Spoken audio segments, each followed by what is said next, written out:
JTET math की class में आप सबों का स्वागत है। आइए देखते हैं जेटेट मैथ के प्रश्नों को एक एक करके। पहला प्रश्न है कि 3/4 में कितना जोड़ने की परिणाम 1 हो जाए।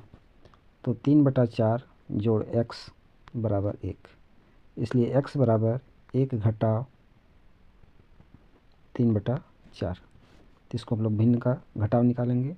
1 घटाव 3/4, 4 लघुत्तम लेंगे, यहाँ बटा में कुछ नहीं तो 1 होगा। 1 चौक 4 यानी 4 एका 4 घटाव 3 बराबर 4 में 3 घटा 1/4। ऑप्शन हमारा ये सही हुआ। अगला प्रश्न है कि 5/6 और 4/5 में कौन बड़ा है। 5/6 है, खाली स्थान है, और 4/5 है। तो इसको हम लोग बड़ा और छोटा जानने के लिए क्या करते हैं, एक कोना और एक कोना को हम लोग गुना करते हैं। इस कोना को गुना करते हैं तो यहाँ 25 आएगा, और इस कोना को गुना करते हैं तो 24 आएगा। अब दोनों में बड़ा कौन है, तो 25 बड़ा है, यानी ये बड़ा होगा, यानी 5/6 बड़ा होगा। तो ऑप्शन 5/6। अगला प्रश्न है हम लोग का 7/9 घटाव 2/9 क्या होगा। 7/9 घटाव 2/9, तो 7/9 घटाव 2/9। यहाँ हमारा हर समान है तो हम ऊपर ऊपर ही घटा सकते हैं। तो 7 में 2 घटा यानी 5/9। 5/9, 5/9 हमारा आंसर सही है। नेक्स्ट प्रश्न है कि 2/3 का 3/4 भाग क्या है। प्रश्न को लिखिए। 2/3 का मतलब गुना 3/4। 3 से 3 कट गया, 2 से 4 कट गया, 2 कुछ नहीं बचा, तो बचा ऊपर में 1 और नीचे 2, यानी 1/2। 1/2, 1/2 यदि ऑप्शन में है तो हमारा राइट आंसर है। अगला प्रश्न है 4/5 और 6/7 में क्या अंतर है। तो क्या हो गया, भिन्न का घटाव हो गया। तो 4/5 घटाव 6/7, घटाइए इसको, 35 लघुत्तम आएगा 5 और 7 का। 5 सत्ते 35, 4 सत्ते 28, 7 पचे 35, 5 छक 30, तो 30 हो गया। तो 30 में 28 घटाएं तो 2/35, आंसर 2/35। अगला प्रश्न है 9/12 का सरलतम रूप और उसका व्युत्क्रम क्या होगा। तो व्युत्क्रम क्या होता है, उल्टा होता है।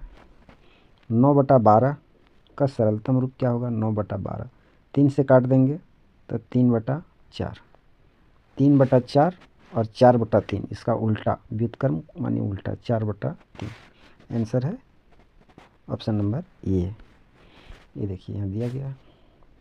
अगला प्रश्न की ओर बढ़िए। 1 से बड़ा लेकिन 3/2 से छोटा भिन्न कौन है। 3/2 यानी क्या हो जाएगा, 1.5 हो जाएगा, है ना। तो कौन सा है, 3/4 नहीं होगा, 7/4 नहीं होगा, बड़ा हो जाएगा। 4/3 भी नहीं होगा, 1 से बड़ा हो जाएगा। 1 से बड़ा और 3/2 से छोटा है, भिन्न है। तो ऑप्शन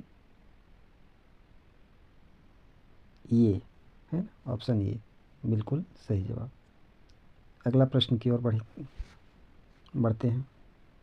यदि x बराबर 2/5 तो 5x बराबर क्या होगा।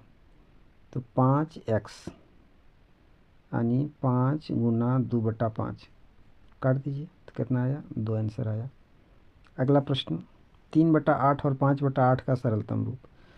तो हर समान है तो जुट जाएगा। 3/8 जोड़ 5/8, दोनों को जोड़ दीजिए, 3 और 5 कितना हो गया, 8/8। 8/8 और 8/8 जब कट जाता है तो 1 आएगा। ऑप्शन यदि 1 है तो सही है। अगला प्रश्न की ओर बढ़िए। 6/7 का आधा क्या होगा। आधा का मतलब होता है 1/2। 6/7 गुना 1/2 क्या हो जाएगा, 6/14 हो गया। और यदि इसको हम लोग काट देंगे तो 3 हो जाएगा, 3/7। तो 3/7 भी आंसर है, 6/14 भी आंसर है, और डी में लिखता है दोनों, तो दोनों हो जाएगा। इस तरह 10 प्रश्न हम लोग का भिन्न का हो गया। अगला प्रश्न आता है प्रतिशत से। प्रतिशत बहुत ही महत्वपूर्ण चैप्टर है, तो इसके प्रश्नों को हम लोग देखेंगे। किसी संख्या का 40% 120 है, तो संख्या क्या है? 40% 120, तो हम लोग जानते नहीं है कि संख्या क्या है। तो x का 40% प्रतिशत मतलब बट्टा बराबर 120, ये कट जाएगा, एक जीरो से एक जीरो कट गया, यानी 4x बराबर 120 गुना 10, 4x बराबर 120 गुना 10, और x बराबर ये 4 बटा में आ जाएगा, तो 4 से कट गया ये 30 बार में, तो 30 हैं 300, 300 आंसर हो जाएगा। ऐसे भी हम लोग जोड़ सकते हैं इसको, 100 में 40, तो 200 में 80, तो 300 में 120, है ना। बहुत ही आसान प्रश्न था, उलझना नहीं है। मैथ कई तरीक़ों से बनाया जा सकता है, इसके लिए हम लोग स्वतंत्र हैं, जो विधि आसान लगे उससे हम लोग बनाएंगे।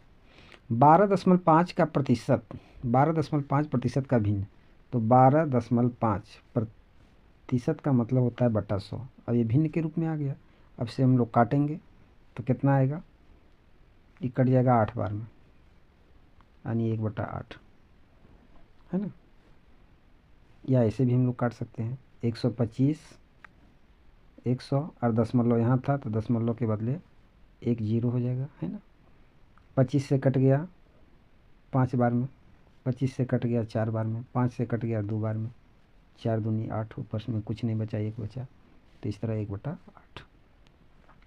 अगला प्रश्न है कि 20% बढ़ाने के बाद किसी वस्तु का मूल्य 600 हो जाता है, तो मूल्य क्या है? यानी 100 रुपया उसका दाम था, बढ़ा दिया तो 120 रुपया हो गया, अभी हो जाता है 600, तो ये कितना होगा, x होगा, है ना। तो कोना कोनी गुना करके भी हम लोग काट सकते हैं, या फिर इसको हम लोग आगे भी बढ़ा सकते हैं। 100 में 120, 200 में 240, 300 में 360, 400 में 480, 500 में 600, तो ऑप्शन 500 हो जाएगा, है आसान तरीक़ा से। तो 500 आगे बढ़ सकते हैं हम लोग, समझ में आ गया होगा। 75 का कितना प्रतिशत 45 है? 75 का कितना प्रतिशत 45 है, तो मालूम नहीं है, तो 75 का x प्रतिशत बराबर 45, है ना। ये कट गया 4 बार में, ये कट गया 3 बार में, 3 से 45 कट गया 15 बार में, 15 चौका 60, 60% हो गया। अगला प्रश्न है, किसी संख्या का 10% बराबर 30, तो 20% बराबर कितना होगा? 10% बराबर 30, तो 20% बराबर 60, यहाँ गुना हुआ, 10 से 30, 10 से 30 तो 20 से 60, यहाँ 2 का गुना हुआ तो यहाँ भी 2 का गुना होगा, तो 60 हो जाएगा। अगला प्रश्न की ओर बढ़ते हैं। 150% का 80, 150% का 80 क्या होगा? यानी किसका 150% 80 के बराबर होगा? तो इसका आंसर होगा 120। कैसे? इसको हम लोग बनाते हैं, 100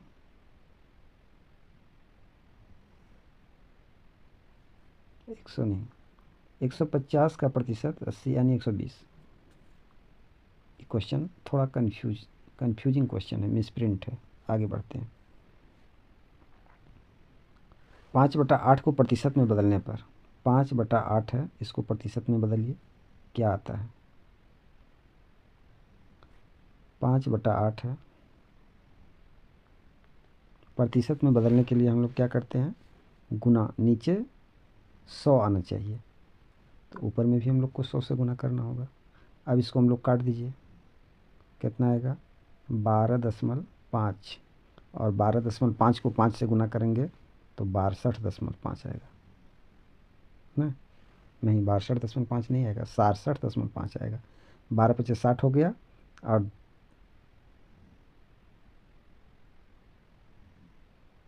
सॉरी 62.5 बिल्कुल सही जवाब। अगला प्रश्न की ओर बढ़ें। किसी संख्या को 25% घटाने पर 150 हो जाती है, यानी 150 हो जाती है। संख्या क्या है, कौन सी संख्या है जिसमें हम लोग 25% घटाते हैं तो 150 हो जाती है, 150 हो जाती है। संख्या क्या है तो नहीं मालूम है, तो x मान लीजिए उसको, चाहे ऐसे भी बनाइए। 100 है, संख्या है 100, इसमें घटा दिए तो बचा 75, तो 150 बचा, तो कितना हो जाएगा, तो यहाँ 200 होगा, है ना, 200 हो जाएगा। अगला प्रश्न है 0.2 का प्रतिशत रूप लिखिए। 0.2 बराबर 2/10। इसको एक और जीरो दे दीजिए तो यहाँ भी एक और जीरो हो जाएगा, यानी क्या हो गया 20%। प्रतिशत का अर्थ होता है नीचे 100 आना चाहिए बट्टा में, तो 100 हो गया। अगला प्रश्न की ओर बढ़ते हैं। किसी संख्या का 60% बराबर 3/5 भाग है, तो संख्या क्या है।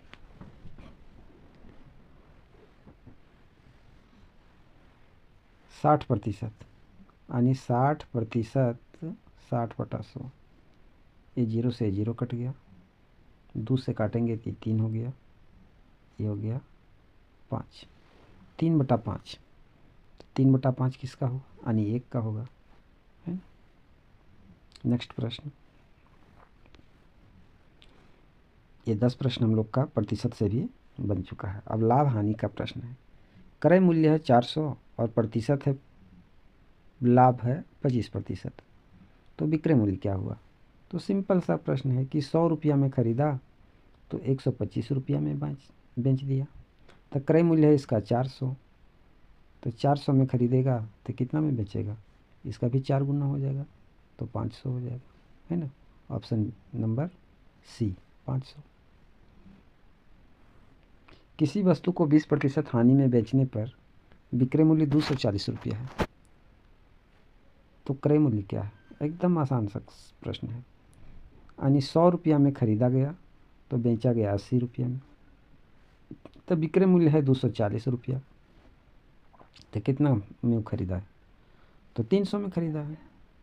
तुलना कर लीजिए, 80 में 100, फिर 80 दीजिए तो 200, यानी 160 हो गया, फिर 80 दीजिए तो इधर भी 100 बढ़ गया, 80 80 80, इसका 3 गुना तो इसका भी 3 गुना, यानी 300 हो गया। तुलना करके हम लोग प्रश्न को बना सकते हैं। एक एक नियम का भी सहारा ले सकते हैं, तो उससे टाइम ज़्यादा लगेगा और तुलना करके आसानी से बन जाएगा। SP 360 और लाभ 20%, यानी 100 रुपया में ख़रीदा गया तो 120 रुपया में बेच दिया गया। तो फिर कहता है कि 360 रुपया में बेच दिया गया, तो उसको हम ख़रीदें कितना में, तो ख़रीदें हम लोग 300 में, है ना। कोई दिक्कत नहीं है, प्रश्न समझ में आ गया हम लोग को। ऑप्शन नंबर बी, तुलना करके बनाइए। फिर कहता है CP 600, SP 540, तो हानि कितना हुआ। अब इसको हानि बताइए कितना हुआ। 600 में क्या किया, ख़रीदा, 600 में ख़रीदा, 540 में बेच दिया, तो हानि क्या है, प्रतिशत हानि। तो 100 रुपया में ही ख़रीदता है तो कितना में बेचता है, तो इसको 6 से भागा दे दीजिए, 6 9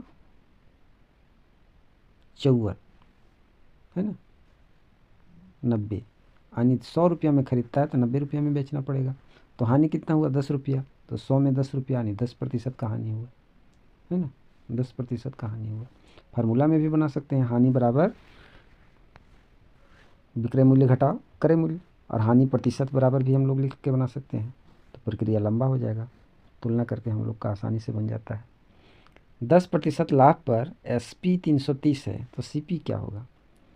सेम प्रश्न है कि 100 रुपया में ख़रीदा तो 110 रुपया में बेचा, तो 330 में ये बेचता है, तो फिर ख़रीदता कितना में है, तो इसका 3 गुना, तो यहाँ भी 3 गुना, 300 होगा। 26 नंबर प्रश्न, CP 250, हानि 20%, तो SP क्या होना होगा। CP यानी ख़रीदा गया,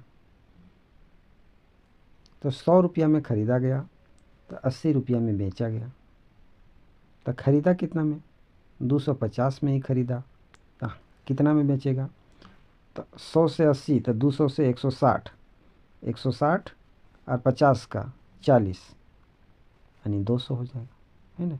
160 और 40 200, 200 इसका सही जवाब हुआ। किसी वस्तु को 15% लाभ पर बेचने पर 45 रुपया का लाभ हुआ, तो सीपी क्या होगा। बहुत आसान प्रश्न है।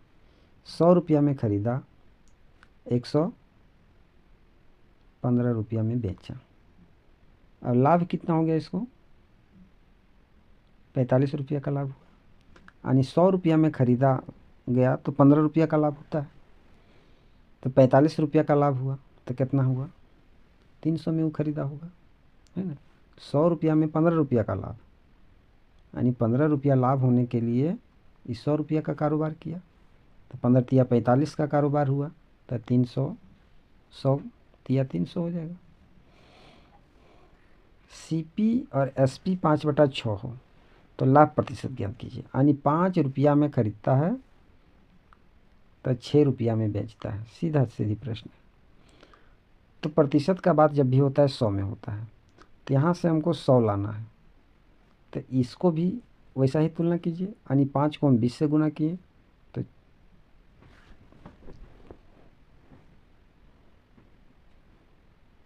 6 को भी हम लोग वैसा ही करेंगे, 20 से गुना करना होगा, तो कितना हो जाएगा 120। यानी 100 रुपया के कारोबार में 20 यानी 20% का लाभ हुआ इसको। प्रश्न समझ में आ रहा होगा आप लोग को। 25% हानि के लिए सीपी और एसपी। 25% हानि कह रहा है, यानी 100 रुपया का कारोबार हुआ, 25% की हानि हुआ तो 75 रुपया में ही बेचा गया। ये हो गया सीपी, ये हो गया SP, cost price selling price. अब इसी का अनुपात पूछ रहा है, यानी 100:75 को हम लोग करेंगे, तो 100:75 यानी बटा होगा, तो कट जाएगा 25 से कटाई 4, 25 से कटाई 3, 4:3, ऑप्शन नंबर बी। अगला प्रश्न है, किसी वस्तु को 360 में बेचने पर 20% का लाभ होता है। 360 रुपया में बेचा तो 20% का लाभ हुआ, एकदम सिंपल। 100 रुपया में ख़रीदा, 120 में बेचा, 360 में बेचा तो ख़रीदा कितना में, 300 में ख़रीदा। अब 20% हानि की बात कर रहा है, यानी 100 रुपया में ख़रीदा तो 80 रुपया में बेचा, तो 300 में ख़रीदा तो कितना में बेचेगा, तो 100 का 80, तो 200 का 160, तो 300 का 8 तिया 24 यानी 240। इस तरह आज के सभी प्रश्न समाप्त हुए। वीडियो कैसा लगा, वीडियो में बने रहने के लिए बहुत बहुत धन्यवाद। वीडियो कैसा लगा कमेंट कीजिएगा। नेक्स्ट वीडियो में फिर नए प्रश्नों को लेकर आएंगे, तब तक के लिए धन्यवाद।